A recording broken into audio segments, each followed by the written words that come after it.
Halo Leo, jumpa lagi bersama Mimin di sini. Kali ini karena manga One Piece libur, untuk itu kita akan membahas hal yang menurut Mimin cukup menarik untuk diperbincangkan setelah kita sama-sama melihat One Piece Chapter 1028. Ada dua hal yang akan kita bahas. Pertama, siapa lawan pihak ketiga atau CP0 yang sedari awal mengincar dari balik bayang-bayang perang antara pihak Kaido dan pihak aliansi. Yang kedua, peluang munculnya pihak lain atau pihak yang akan datang di Ars Wano Kuni kali ini. Baik, tanpa berlama-lama lagi, mari kita lanjut berlayar. Leo, masuk ke bagian yang pertama yang akan kita bahas. Siapa lawan pihak ketiga atau CP0 yang sedari awal mengincar dari balik bayang-bayang saat berlangsungnya perang antara pihak Kaido dan pihak aliansi. Karena sudah pasti kedua belah pihak dirugikan dengan perang ini. Dengan kondisi tersebut, CP0 yang masih bugar tentu akan teruntungkan dengan situasi yang terjadi. Di dalam chapter 1028 terungkap sebuah informasi yang dibawa langsung oleh pemerintah dunia melalui agen CP0-nya, yaitu Rob Lucci. Jika pemerintah dunia ingin Wano Kuni berada dalam kekuasaan mereka langsung, artinya di sini pemerintah dunia ingin menguasai Wano Kuni, bukan sekedar berafiliasi semata. Alasannya menurutku ada dua. Yang pertama, sumber daya yang ada di negeri Wano Kuni. Negeri Wano Kuni merupakan penghasil senjata dengan kualitas luar biasa. Bayangkan saja, kualitas meriamnya saja mampu menghancurkan sebuah kapal hanya dengan satu kali serangan saja. Dan sejak awal, pemerintah dunia sudah menginginkan senjata dari Wano Kuni. Hingga akhirnya terjadilah tawar-menawar melalui perwakilan negosiasi pihak pemerintah dunia, yaitu CP0, dengan sang shogun terjelek di muka bumi, yaitu Shogun Orochi. Di awal Ars Wano Kuni, negosiasi tersebut gagal karena sebagai imbalan dari senjata yang akan didapatkan pemerintah dunia, Orochi meminta sesuatu yang luar biasa untuk diberikan padanya atau kepada negeri Wano Kuni. Jika sebelumnya dia menginginkan kapal perang, saat negosiasi terjadi, Orochi menginginkan Dr. Pegapang sebagai bentuk pertukarannya. Jadi jika sebelumnya mereka gagal dengan cara negosiasi, sepertinya sekarang mereka akan memanfaatkan situasi yang terjadi saat Kaido benar-benar dikalahkan. Wano Kuni akan pemerintah dunia rebut secara paksa. Kemudian alasan yang kedua, sejarah yang melekat pada negeri Wano Kuni. Karena Wano Kuni adalah negeri bersejarah yang sudah ratusan tahun mengisolasi diri mereka dari dunia luar. Dan adanya hubungan mereka dengan kerajaan kuno, di mana mereka adalah negeri di mana klan legendaris yang mampu mengukir pesan di atas batu yang tak dapat dihancurkan atau poneglyph. Di sana klan tersebut tinggal. Sehingga pemerintah dunia nampaknya berupaya mengamankan kemungkinan terungkapnya informasi-informasi penting yang terjadi di abad kekosongan, yang memang sangat haram bagi pemerintah dunia untuk diketahui. Ohara adalah saksi bisu tentang hal tersebut, di mana pulau tersebut telah lenyap dari peta dunia hanya karena orang-orang cerdas yang ada di dalamnya mempelajari tentang poneglyph, bahkan sampai mengetahui tentang abad kekosongan dan kerajaan kuno yang pernah ada.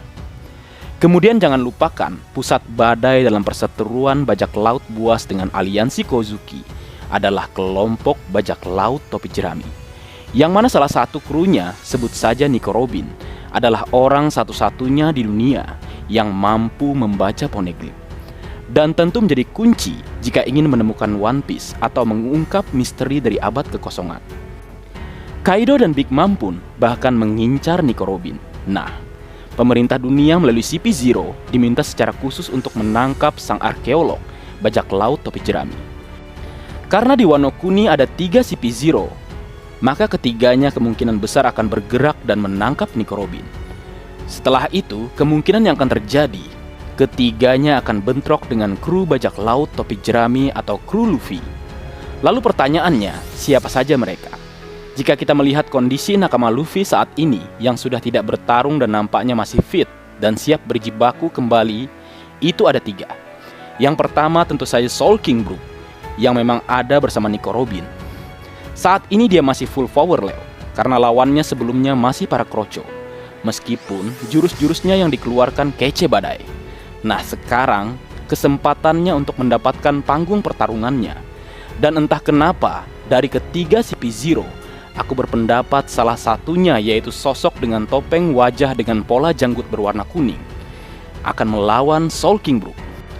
Alasan kenapa aku memilihnya, yang pertama karena jika kita ingat di chapter 929 saat Orochi melakukan pertemuan dengan CP0, Orochi menembak sosok CP0 tersebut, namun dia tidak terbunuh dan justru muncul kembali di Pulau Onigashima. Pertanyaannya, apakah dia menggunakan Buso Sokuhaki atau justru ada hal yang berbau immortal pada sosok CP0 tersebut?